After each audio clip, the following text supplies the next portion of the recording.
mungkin banyak penonton yang tersentil dan menutup video ini saat ini. Menurut aku salah kaprah yang sering kelihatan di sosial media sekarang adalah langsung masuk ke instrumen investasi yang paling canggih. Saya sudah buat purpose saya. Pada saat saya pensiun, saya harus independen.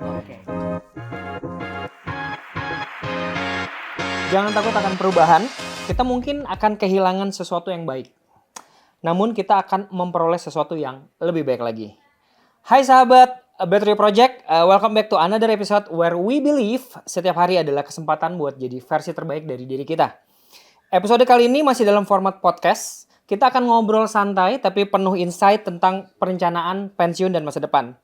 Tema besar kita adalah Empower Retirement Planning for Future Well-being. Bersama saya dan ada dua narasumber yang luar biasa yang telah hadir di studio hari ini. Yaitu yang pertama Kak Samuel Ray. Boleh berikan tepuk tangan dulu? Halo. Seorang konten kreator yang sering bahas masalah finansial ya khususnya ya Mas ya. Kemudian terkait FIRE, Financial Independent Retirement Early. Nah nanti kita ngobrol tentang ini sedikit ya Mas ya. Kemudian yang seliweran juga di digital platform ya, ada TikTok ya, ada YouTube, kemudian ada Instagram juga. Ada semuanya. Ada semuanya ya, 360. Oke, kemudian yang kedua kita udah kehadiran salah satu sosok ibu cantik kita, Ibu Erna, Head of Retirement dari Manulife Indonesia. Boleh diberikan tepuk tangan dan sambutan yang meriah? Halo, selamat pagi. Oke, halo Ibu, sehat? Baik? Sehat. Oke, kita siap ngobrol-ngobrol ya kali ini ya. Oke, ini topik kali ini nih cukup penting banget karena banyak orang yang punya impian hidup yang panjang pastinya untuk mikirin masa depan gitu ya. Tapi pengen juga nyaman. Nah, ini kan kadang-kadang nggak bisa seiring sejalan ya, Mas atau Ibu ya. Tapi nggak semua punya rencana pensiun yang jelas. Ini juga jadi ada challenge tersendiri. Kita sudah pengen masa depannya tenang, kerja mungkin udah 9 ke 6 gitu ya, gajian tiap bulan dapat bonus, dapat THR, pengen udah tertata masa depan. Tapi ternyata ini masih pas kita ada di tahap kesana makin dekat kok makin nggak jelas, makin blur. Oke, nanti kita akan bahas mengenai itu. Kemudian juga banyak banget ada mengenai mitos-mitos juga yang sering bikin orang jadi ragu gitu ya. Kemudian kita melihat sekarang banyak banget instrumen finansial yang cukup memberikan pilihan. Sebenarnya ini kan harus wisely spend ya. Dalam arti orang-orang harus teramunisi dengan baik mengenai tentang financial knowledge. Karena harus up to date terus tuh, nggak boleh ada yang ketinggalan ya.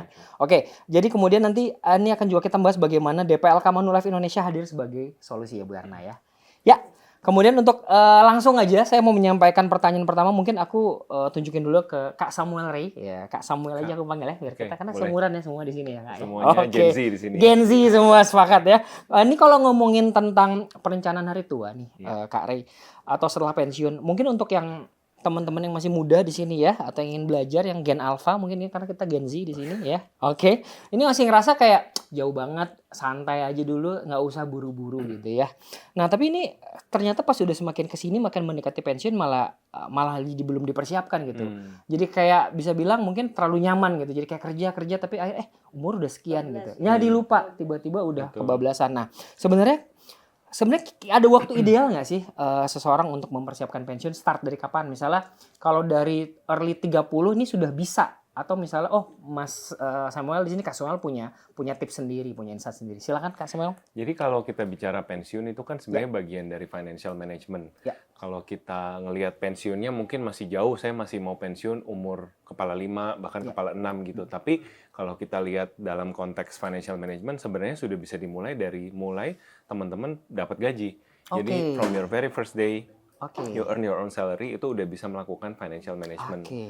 Nah, financial management juga sering kita dengar tuh dibawanya ribet, dibawanya susah, banyak produk yang kita harus pahami dan segala macam. Tapi buat teman-teman yang baru mulai banget, yang paling penting adalah sebenarnya mulai gaya hidupnya dulu. Gaya hidup Untuk menyisihkan dulu.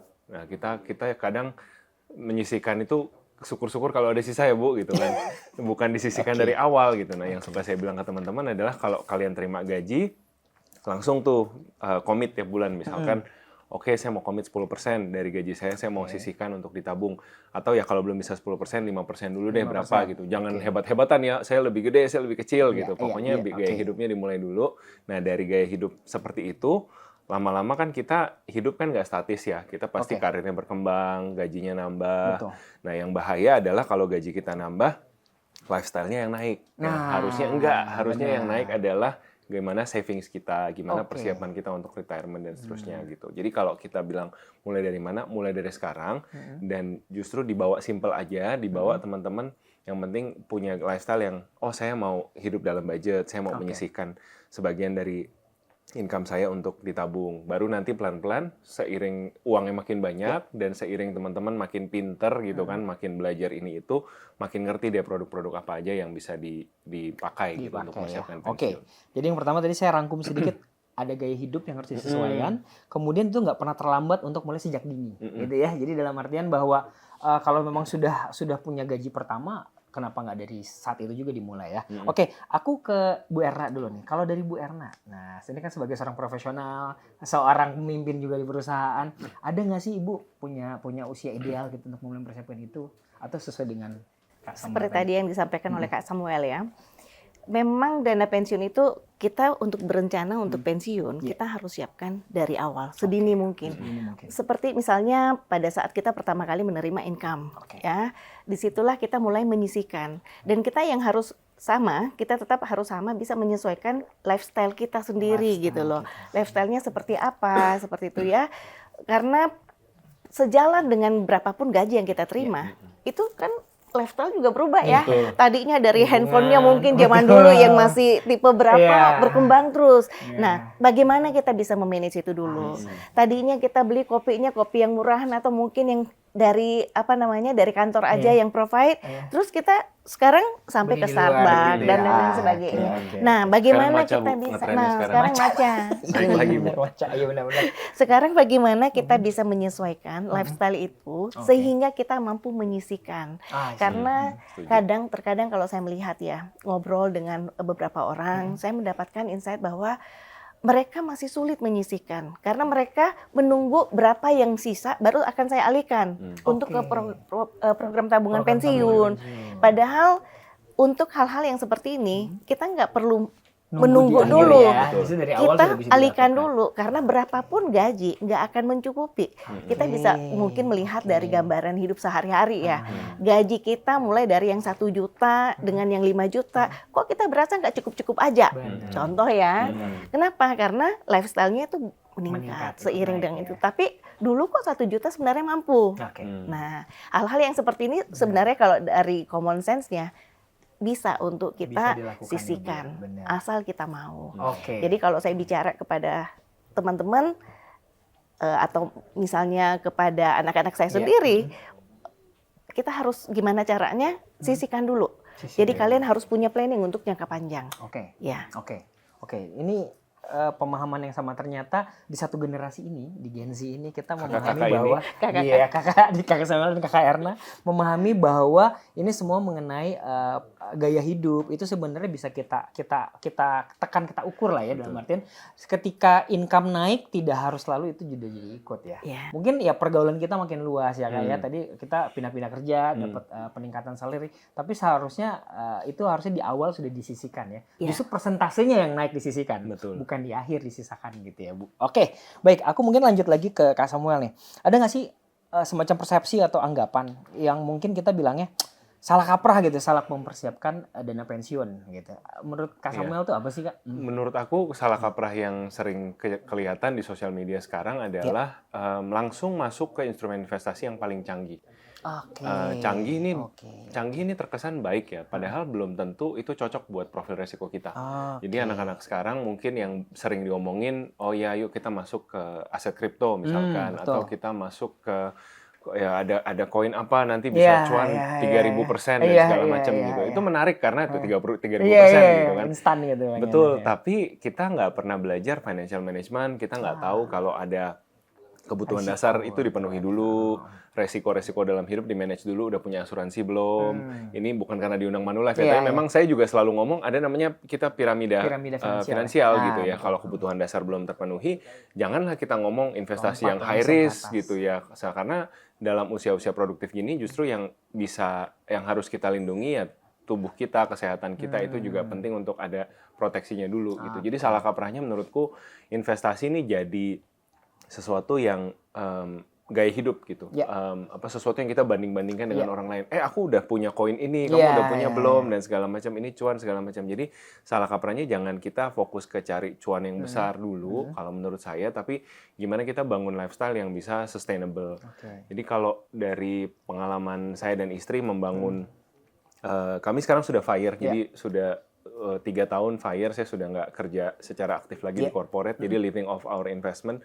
Awal mulanya tuh gimana saya dan istri membangun, ya dari instrumen investasi yang simpel-simpel aja. Kami pun masukin ke, ya nggak ngerti apa-apa, kumpulin dulu di tabungan. Nanti di tabungan udah ada saldo. Dan fresh grade nabungnya berapa sih? Kan paling 100.000, 100.000 gitu kan. Setahun. Disiplin ya. Iya, akhirnya wah seneng banget, ada nih 5 juta gitu. 5 juta masukin deposito gitu. Jadi, terus pelan-pelan ngerti asuransi dan segala macam. Jadi buat saya jangan kita kebalik, belajar yang susah dulu, cari yang itu dulu, tapi gaya hidupnya nggak dibangun. Nah, ini mungkin istilah anak sekarang itu sebutnya adalah FOMO, ya kan? FOMO, Temen betul. lagi melakukan apa, sekarang lagi ngomongin trendingnya apa, Bu, kita ikut ke sana. Padahal belum tentu kita ngerti, semua pasti ada risikonya ya, apalagi Betul. terkait finansial. Jadi mungkin kita, teman-teman di sini harus aware, harus hati-hati, harus paham dulu. Tapi seperti tadi kata Kak Samuel, ada piramida finansial. Kebutuhan basic dulu dipahamin ya, semua mitigasi risiko harus disertakan dulu, baru boleh main yang agak risky gitu ya. Oke, aku ke Bu Erna. Nah, kalau Bu Erna sendiri ini gimana nih, Bu? Untuk merespon mengenai salah kaprah mengenai persiapan dana pensiun. Salah kaprah itu banyak yang berpikir seperti ini.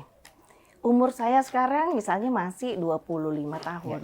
Saya pensiun kan 55 tahun. Saya masih bekerja itu ada 30 tahun. Masih lama kok. Nggak apa-apa, nggak usah nabung dari sekarang. Saya nikmati dulu hari-hari saya dengan gaji saya. Toh gaji saya juga saya mulai starting nggak besar-besar amat, enjoy. Gitu ya, itu yang jadi salah kaprah. Jadi tidak dipersiapkan. Tapi kita nggak pernah bisa memprediksi uncertainty. Apakah tiba-tiba ada kondisi ekonomi, banyak layoff atau apa, dia salah satu yang terdampak dan sebagainya. Itu tidak dipersiapkan. Ya, sehingga kita melihat bahwa anak-anak kita salah kaprah di situ, selain daripada yang disampaikan oleh Kak Samuel tadi bahwa ngikutin tren apa yang ada. Kita nggak ngerti resiko, nggak ngerti financial secara keseluruhan. Yang penting saya ikut trennya seperti itu ya kan. Itu juga masuk dalam bagian. Padahal impact-nya itu ke kita sendiri ya, bukan ke orang-orang yang kita ikutin kadang-kadang. Betul sekali. Oke, iya. Oke, jadi kalau tadi kita ngomongin waktu yang tepat tentang usia pensiun, sebenarnya pensiun tuh ideal seperti apa? Apakah seseorang itu benar-benar harus pensiun berdasarkan waktu yang sudah kebanyakan ditentukan sebuah perusahaan? Contoh ya Bu, kayak misalnya di kita gini ya di Manulife gitu kan pasti ada limit usia gitu, bahwa misalnya 57 tahun kita sudah pensiun, jadi kita harus sudah tidak ada tanggung jawab pekerjaan lagi, kita akan rilis statusnya sebagai karyawan gitu. Sebenarnya kok menurut Kak Samuel lagi, aku nanya lagi ya, ini tapi memang terms kayak kata itu tuh kita mesti berpatokan, itu kan menjadi patokan kita ya, Bu, pensiun itu di usia 55, 57, perusahaan beda-beda gitu ya. Itu kayak jadi sebenarnya apakah itu bisa dibilang sebagai sesuatu yang ideal gitu, atau sebenarnya kita balik lagi ke pembahasan apa, sebenarnya nggak perlu kita nunggu itu pun kita sudah bisa fire gitu kayak tadi Kak Samuel lakukan gitu. Mungkin boleh sedikit Iya, jadi mungkin sedikit tentang FIRE Iya, juga ya buat betul. teman-teman ya. FIRE ini singkatan Financial Independence Retire Early. Ini movement yang dimulai sama teman-teman software engineer di Amerika Serikat. Jadi mereka orang-orang yang mungkin kalau software engineer kita bayanginnya kutu buku kali ya, Iya, nerd betul, gitu, terus betul. nggak banyak mau, Iya. mungkin nggak main padel dan nggak minum matcha itu.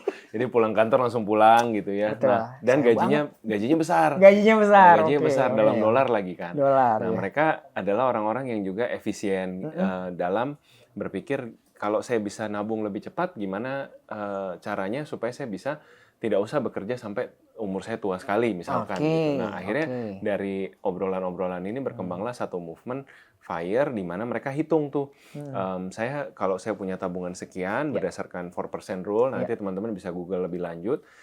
Saya udah bisa kumpulin sekian, saya ambil hanya 4% per tahun dan tabungannya bisa cuan 7% per tahun, jadi ada selisihnya. Iya. Nah, kalau saya bisa disiplin nih, saya bisa tiap tahun hanya bertahan di 4% ini. Nah, saya bisa tuh mengartikan diri saya bebas finansial. Oke. Gitu. Tanpa perlu kerja lagi berarti ya. Artinya mereka harus kerja keras dulu nih. Kerja keras dulu, baik. Selama 20 Menabung dari ya. usia 20-an gitu ya, Oke, dan ditabung sebanyak-banyaknya. Oke. Nah, ini movement yang saya lihat juga banyak spreading ke Asia Tenggara, di Indonesia banyak yang ngomongin, di Singapura juga banyak. Dan tapi memang pengorbanan yang diperlukan tuh besar untuk bisa masuk ke dalam kategori FIRE ini. Karena oke, kita logikanya simpel, kita nabung. Oke, nabung, tapi angkanya tetap besar karena 4% rule itu kan cara ngitungnya pengeluaran kita tiap bulan dikali 12, dikali setahun, terus dikali 25. Dikali 25. Nah, 25 ini kenapa 25 nanti teman-teman bisa tanya AI atau tanya Google karena terlalu panjang kalau jelasin di sini. Nah, itu kalau dihitung angkanya tetap besar, tetap miliaran. Tetap bisa 3M, 6M gitu. Tapi yang akhirnya membuat orang-orang timbul, oke, saya harus frugal living, saya harus hidup hemat supaya bisa FIRE dan segala macam. Jadi sebenarnya ada orang-orang seperti ini gitu, FIRE movement yang orang-orang yang mengejar gaya hidup seperti ini. Dan apakah susah? Ya mungkin butuh disiplin lebih aja gitu ya, dibandingin mungkin kita yang mungkin santai-santai, mungkin nanti pensiunnya usia umum aja. Tapi susah bukan berarti nggak bisa gitu. Bisa ada juga orang-orang yang sudah melakukan ini dengan kondisi-kondisi mereka kalau saya karena ada passive income juga dari side income dari sosial media, dan istri saya juga bekerja. Jadi kayak memang pada satu waktu tuh kayak mesinnya 3 gitu, mesin penghasil uangnya 3, saya dan istri dan dari sosial media. Tapi ada juga cerita-cerita yang mereka di Amerika Serikat, mereka jadi PNS atau mereka jadi guru gitu. Jadi banyak sebenarnya cara untuk mencapai FIRE ini, tapi intinya memang ada tabungan yang dikejar dan ada goal yang dicapai. Nah, balik lagi ke pertanyaan Mas tadi, apakah setelah FIRE ongkang-ongkang kaki, diam-diam di rumah? Nah, kalau saya sendiri mengartikannya, retirement itu lebih kepada saya retire dari lifestyle corporate life untuk masuk ke musim baru nih di hidup saya. Saya sudah menjalaninya selama 3 tahun. Nah, selama 3 tahun ini buat saya musim barunya adalah membersamai anak saya kebetulan. Jadi saya sekarang jadi driver pribadi buat anak saya kalau ke sekolah gitu ya. Terus hemat biaya ya. Hemat biaya. Nggak usah bayar supir gitu ya. Terus kerjanya jadi dari kafe, mungkin dari kantor gitu. Bikin konten betul. Oke. Tetap menghasilkan tapi bisa enjoy dan bisa mengurangi biaya ya. Keren banget.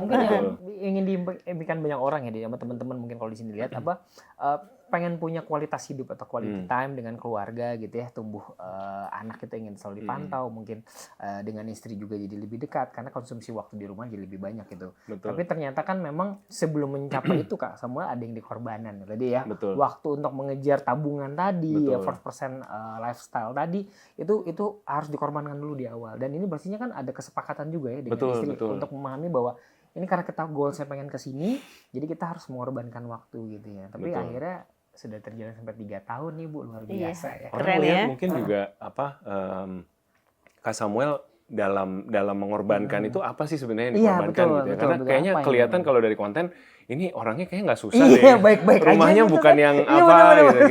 Ya, ini kayak middle class, betul middle class. Jadi dalam apa ya istilahnya ya, buat kami berdua yang kami nggak ambil dari lifestyle kami adalah misalkan kantor nih, kami sudah manajer gitu ya, dapat allowance dari kantor, bisa naik mobil, bisa ambil mobilnya atau ambil mentahnya, gitu. Biasanya kami ambil mentahnya, kemudian tetap memilih naik transportasi umum ke kantor. Terus juga untuk makan-makan gitu ya, sebenarnya bisa sih kalau tiap hari mau makan di mall atau di yang ber-AC gitu ya, tapi ya kami coba masak di rumah, bawa bekal dari rumah gitu. Sebenarnya kalau dilihat kecil, ya hal-hal yang kecil sebenarnya gitu, hal-hal yang sederhana, tapi membuat kita jadi terbiasa kayak ya udah kamu meskipun manajer, kamu jangan banyak gaya lah gitu. Kamu suatu hari bisa hilang ini semua gitu. Kamu tetap bertahan di lifestyle yang sekarang, mobil satu aja, rumah juga ya sampai saat ini kami masih tinggal di rumah yang sama yang saya beli pertama kali, jadi belum ada rencana untuk upgrade rumah. Terus juga mungkin mobil juga kami secara sengaja ya udah mobilnya mungkin satu aja, kalau lagi dipakai sama istri saya yang naik transportasi umum dan gantian gitu. Jadi hal-hal yang sebenarnya kalau dilihat ini pengorbanan middle Iya, class bener, gitu, bener, nggak bener. yang terlalu Bener. ini sekali gitu. Tapi hal-hal seperti ini menurut saya jadi membuat kami terbiasa hidup disiplin, terbiasa hidup ya udah olahraga juga misalkan ya, kalau kita ambil contoh banyak kan olahraga yang lagi ngetren sekarang gitu. Nah kami olahraga nggak olahraga tapi secara sengaja ambil oh ya udah kami nge-gym aja di tempat yang dekat rumah, toh sama latihan strength training, latihan otot. Ya nggak bisa diposting di sosmed sih karena kurang trending gitu ya. Yang sekarang trending kan olahraga yang lain gitu ya, padel dan lain-lain. Tapi ya buat kami yang nah kita pilih nih mau olahraganya apa mau viralnya di sosmed gitu. Jadi ya mungkin banyak penonton yang tersentil dan menutup video ini saat ini. Tapi bukan buat ini ya, cuman sharing aja bahwa kadang-kadang kita yang membuat diri kita susah dengan terlalu ngikutin gaya hidup dan tren gitu. Jadi berusaha hidup disiplin aja sih. Oke. Dan kata kuncinya adalah cukup. Cukup, Ya, cukup betul, ya. betul. Cukup, bersyukur, cukup. Oke. Aku ke Kak Erna. Iya, Bu Erna deh. Nah kan kalau tadi Kak Samuel kan dari sisi dari seorang employer, kemudian dia memutuskan sampai udah debat waktunya, oke saya langsung fire gitu ya. Tapi kan dalam arti saya bilang dari usia cukup muda gitu berani memutuskan ya. Nah kalau dari Bu Erna mewakili saya juga, kita sama-sama karyawan nih. Ini itu apakah kita memang sebagai karyawan sekarang ya sudahlah walaupun kita nabung juga kuat, kencang banyak gitu, kita sudah punya berbagai instrumen investasi. Ya udah pensiun mengikuti usia dari kantor aja atau tetap pengen fire juga nih kalau dari Bu Erna pribadi gimana? Masing-masing orang sebenarnya punya POV. Ya, jadi sebenarnya saya sama gaya hidupnya, saya sudah menabung, selalu menyisihkan. Kalau ada hal-hal yang bisa saya kurangin, kenapa harus saya keluarkan seperti itu ya? Tapi bukan berarti pelit ya. Betul. Nah, yang saya lakukan adalah kebetulan jiwa saya itu senang bekerja. Saya merasakan kalau misalnya gardening leave ya, waktu ada gardening leave 6 bulan, itu saya langsung sakit. Karena nggak ada aktivitas. Jadi padahal masih dapat income ya Bu ya? Iya, padahal income-nya tetap jalan tapi saya stres di rumah. Jadi makanya saya merasa saya harus aktif. Ya kan? Harus bekerja. Tapi jangan berhenti untuk menyisihkan. Ya, itu paling penting. Nah, tapi yang saya lihat dalam konteksnya dari banyak rekan-rekan kita, teman-teman kita, mereka masih belum punya kesadaran sama sekali tentang menyisihkan dan mempersiapkan supaya bisa mencapai fire. Karena sebenarnya tadi kenapa kita harus mempersiapkan fire? Sebenarnya kita pun nggak fire nggak masalah asal ada persiapannya. Karena kondisi ekonomi itu nggak pernah bisa stabil. Setiap 10 tahun pasti ada gejolak. Ya kan, krisis di 1998 ya, yang lalu itu kan banyak juga yang di layoff. Sekarang kejadian lagi 2 tahun berturut-turut.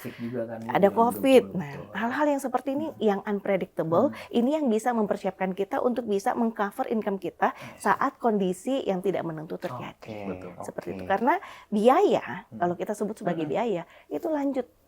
Tiap hari pasti ada.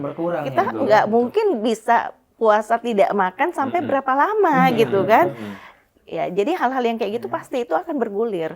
Terus mau misalnya jalan kemana antara satu tempat pakai transportasi umum, semuanya pakai ongkos. Ya kan? Nah, itulah yang harus kita persiapkan. Cuman memang appetite-nya saya tetap kita harus mencapai masa stability. Jadi tapi saya nggak bisa kalau nggak bekerja. Saya pencinta bekerja soalnya. Memang sukanya bekerja ya Bu.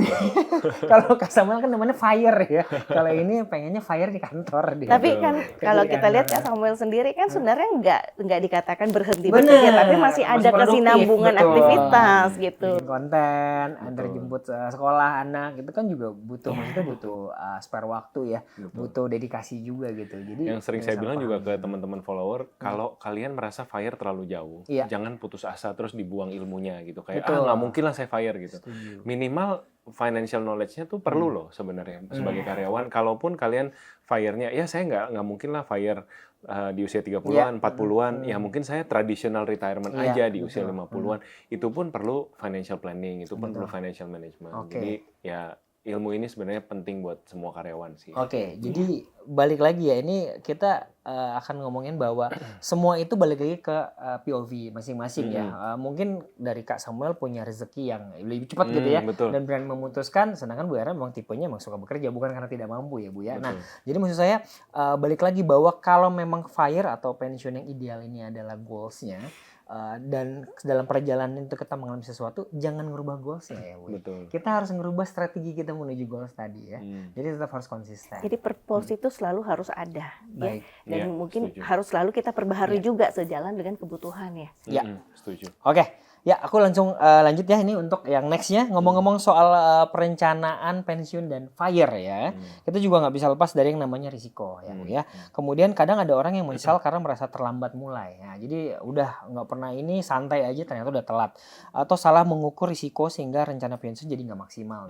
Nah, tapi ada juga yang terlalu hati-hati sampai akhirnya malah nggak mulai-mulai gitu. Jadi kayak nanti aja deh, ini saya masih banyak pengeluaran, saya mesti ngumpulin yang prioritas yang lain, malah jadi nggak mulai sama sekali, terlambat gitu. Gimana sih menurut dari Kak Samuel nih cara memandang dan mengelola risiko dalam proses menuju kebebasan finansial dan pensiun yang ideal?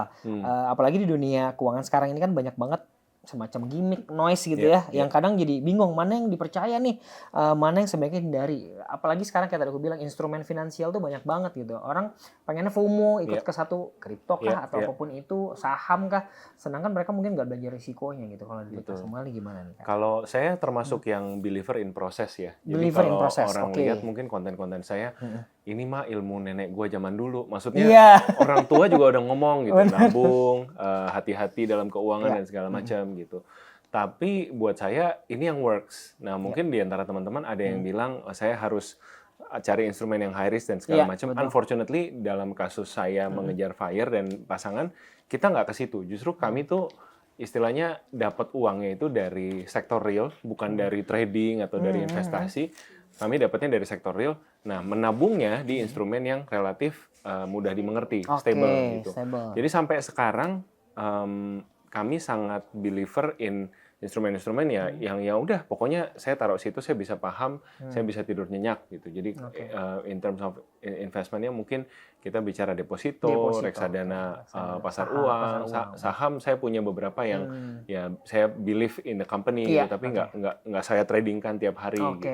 Nah, ketika saya cerita kayak gitu orang-orang kaget, masa sih kalian nggak mau uangnya lebih aktif lagi, uangnya lebih rajin bekerja.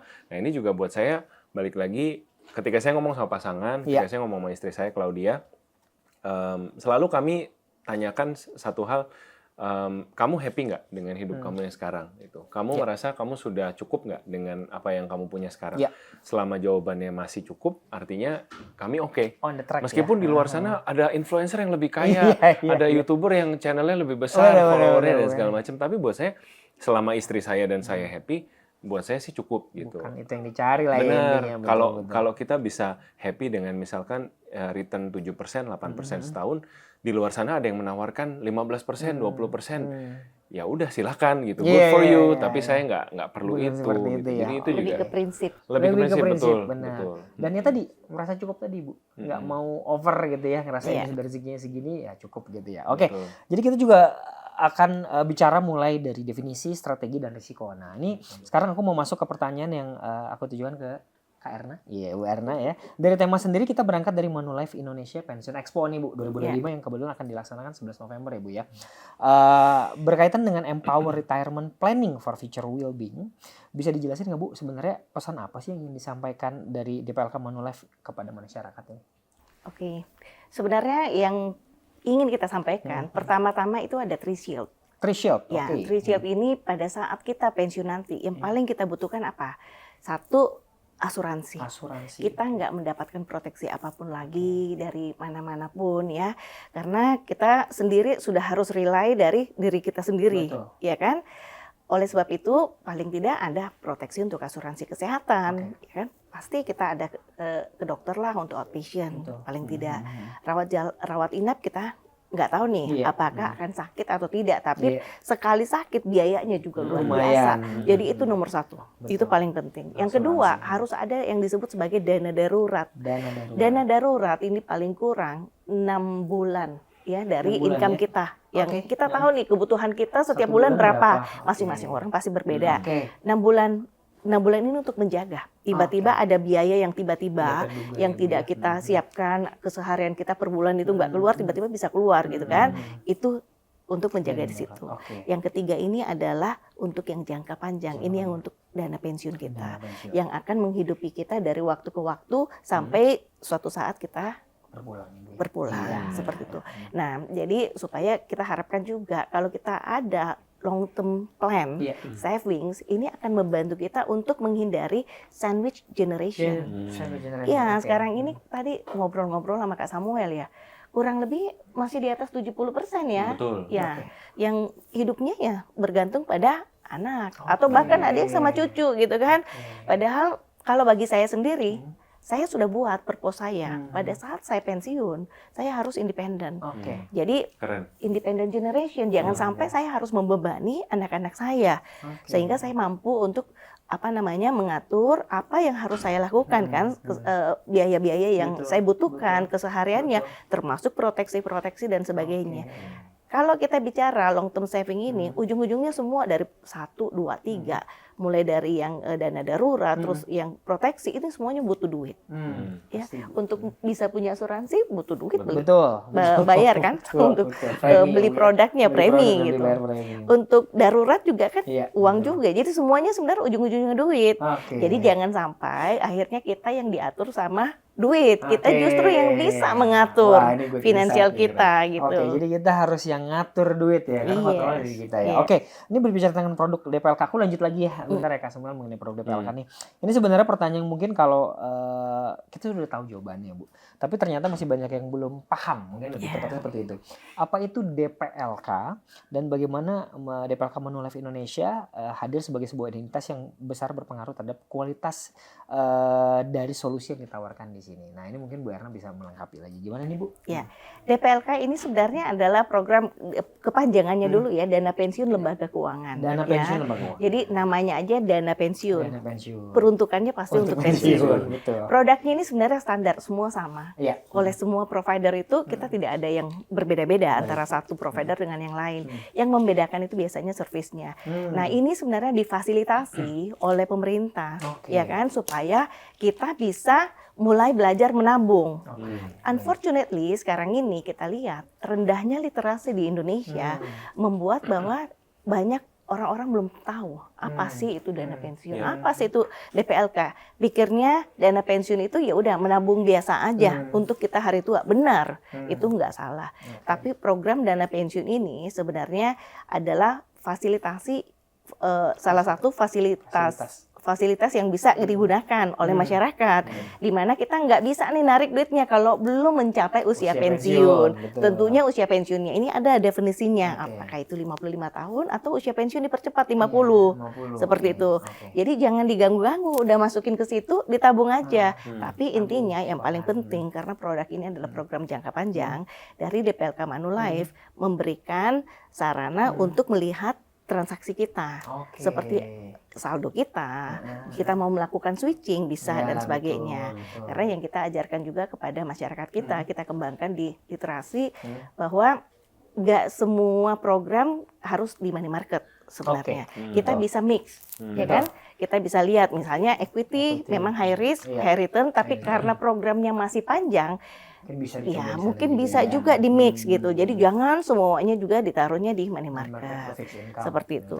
Karena ini bisa fixed income juga termasuk moderate kan, maksudnya lebih tinggi dari money market. Tapi memang di mana-mana semakin tinggi resiko, semakin high return juga gitu. Kalau return. Kalau tidak ya. Kalau programnya jangka panjang pasti return.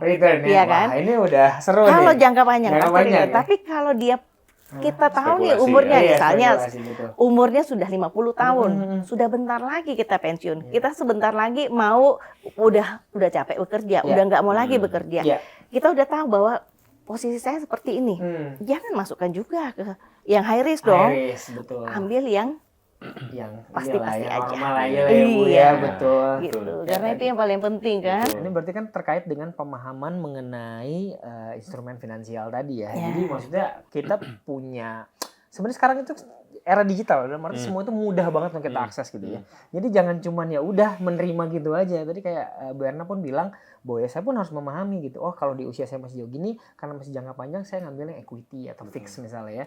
Tapi kalau misalnya yang udah mau usia pensiun nih ya udah deh main yang aman aja di money market ya. Tadi pun Kak Samuel pun menyampaikan hal yang sama. Jadi sebenarnya kita tuh harus punya apa ya, kemauan untuk memahami gitu ya. Jadi belajar jangan sampai hanya ya udah nerima aja, nanti juga misalnya ada teman yang ini saya tinggal ngikutin ya. Nggak enak sama teman karena benar, teman nawarin. padahal jangan seperti itu tuh, Iya. risikonya malah lebih bahaya Iya. seperti itu ya. Tapi Oke. banyak karyawan juga yang tidak tahu DPLK-nya itu iurannya, dananya yang terkumpul itu udah berapa. Nah, Karena nggak ngeh gitu ya. benar. Nah, itu sebabnya dari kami di DPLK Manulife, kami menggerakkan tim kami untuk memberikan literasi-literasi kepada nasabah-nasabah Oke, gitu oke. sih ya. Oke, ini aku langsung balik ke Kak Samuel dulu nih. Iya. Sekarang nih sebagai seorang yang sudah mempraktikkan filosofi FIRE, sudah menjalankan 3 tahun ya.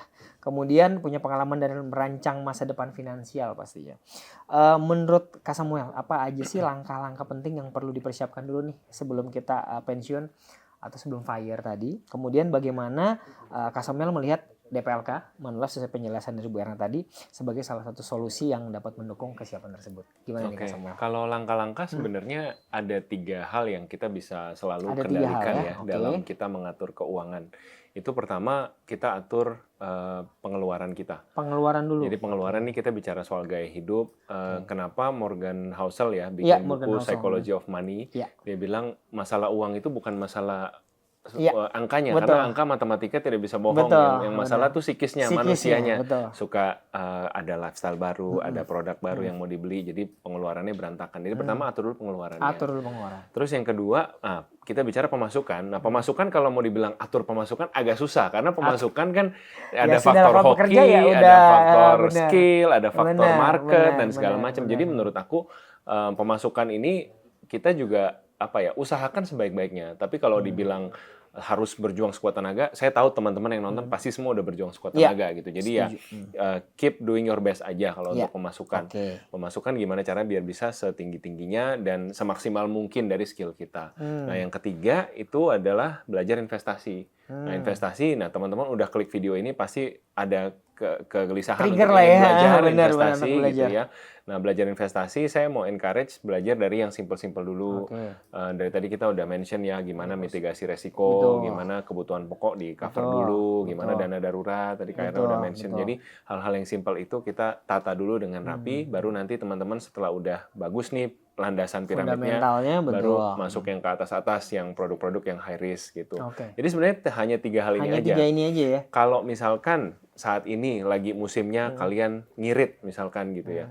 Saya fresh grade gaji 5 juta tinggal di Jakarta. Kos-kosan saya 3 juta sebulan ya. Ada ya sekitar itu ya. Ya, ya, habis betul. gitu kan. Habis, bener. 2 juta beli raket padel nggak cukup gitu.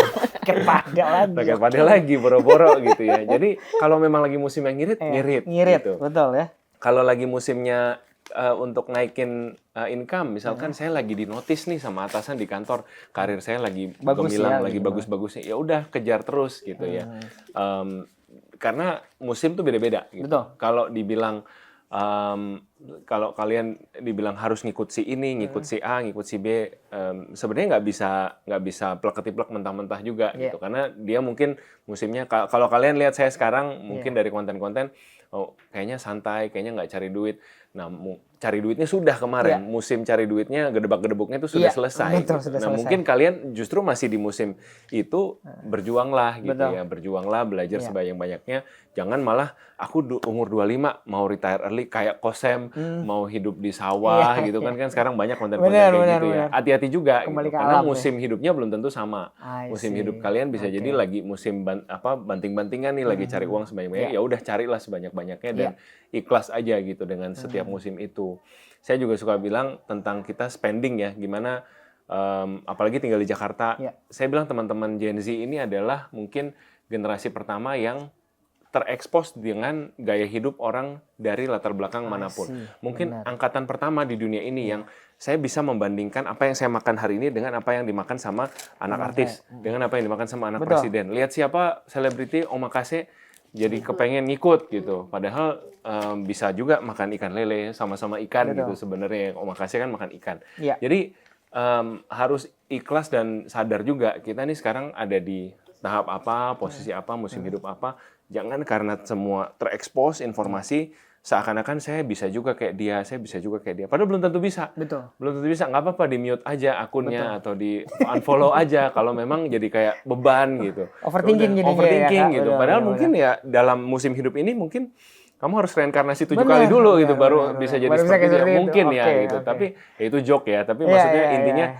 jangan kita membandingkan dengan seluruh dunia seakan-akan kita Oke. bisa seperti semua orang karena semua orang fatal, ada ya. porsi dan Porsinya masing-masing. naik levelnya masing-masing gitu. Jadi Oke. ikhlas sama proses hidup sekarang, believe in your process dan ingat 3 langkah tadi itu naikin income, atur pengeluaran sama belajar investasi. Belajar itu investasi. aja. Oke, jadi intinya adalah tidak hanya ya udah kerja-kerja aja ya Bu atau Kak Samuel, tapi perlu ada juga insight dalam arti kita belajar mengelola keuangan, pemahaman tentang finansial yang baik. Jadi itu semua harus berjalan terus tuh. Jadi jangan cuma ngerasa di zona nyaman aja ya. Betul. Karena risiko kayak tadi gue bilang uncertainty dan risiko itu selalu ada kapan aja, jadi kita harus ready.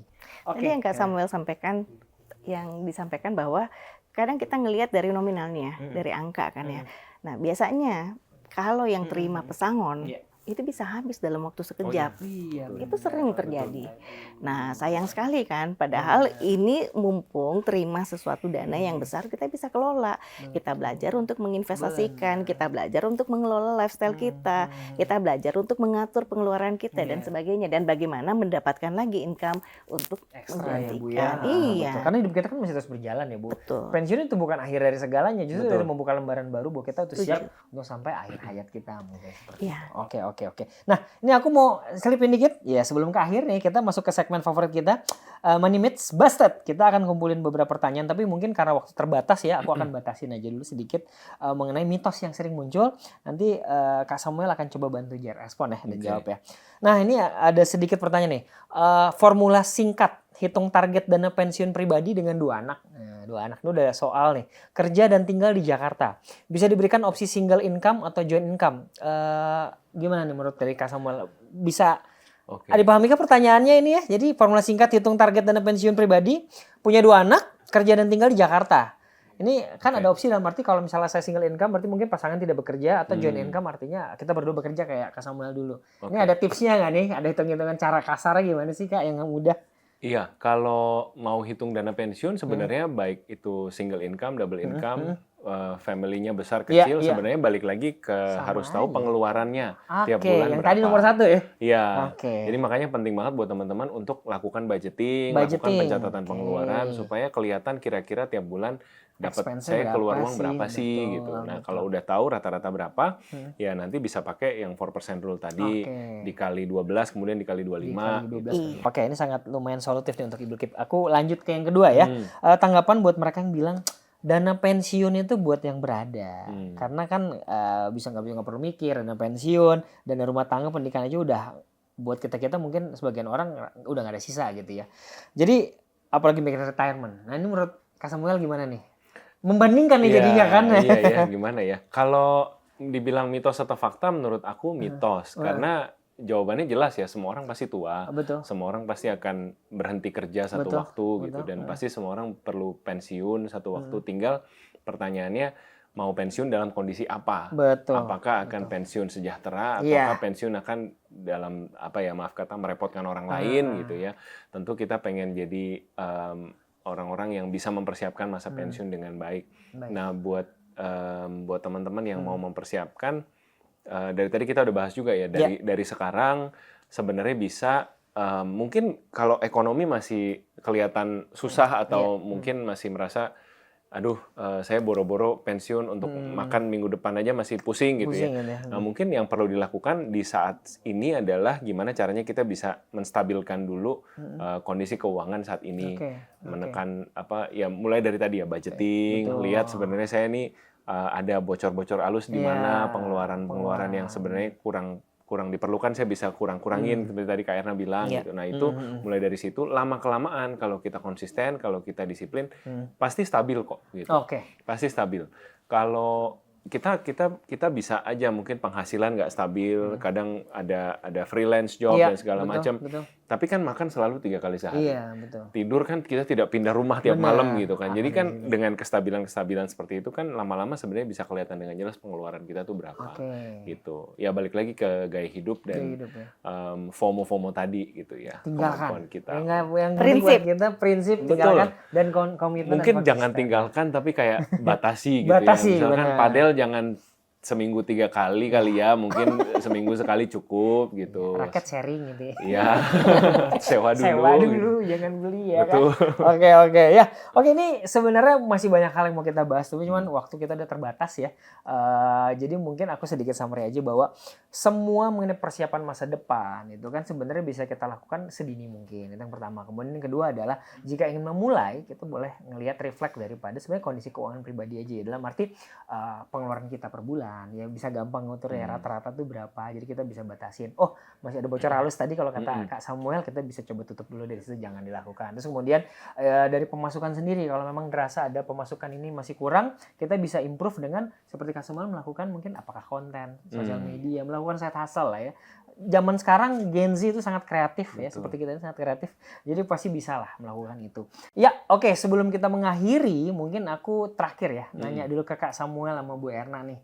Mungkin ada kata-kata terakhir, kata-kata mutiara mungkin Kak Samuel yang ingin disampaikan kepada you listener nih. Oke. Better you. Mungkin dari aku buat teman-teman yang nonton, Ya. trust the process. Tas proses.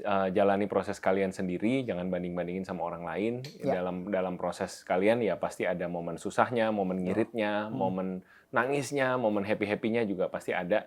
Dan itu semua orang ngejalanin dan selama kalian melakukan dengan terbaik, pasti hasilnya juga akan terbaik juga. Oke, nice. Boleh tepuk tangan dong.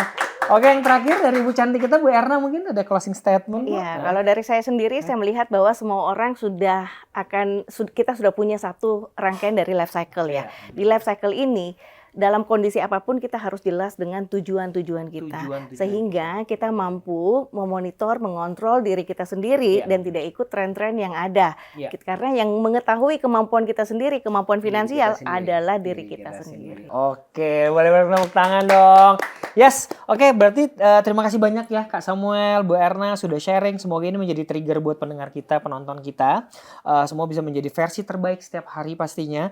Mulai dari sekarang sampai nanti masa pensiunnya tiba ya. Mau fire atau mau yang normal, it's okay. Kemudian mulai dari sekarang sampai nanti kita pun tetap bisa melanjutkan aspirasi supaya be a better you every single day. Sampai ketemu di episode berikutnya. Stay tune and stay better you listener and viewers. Bye-bye.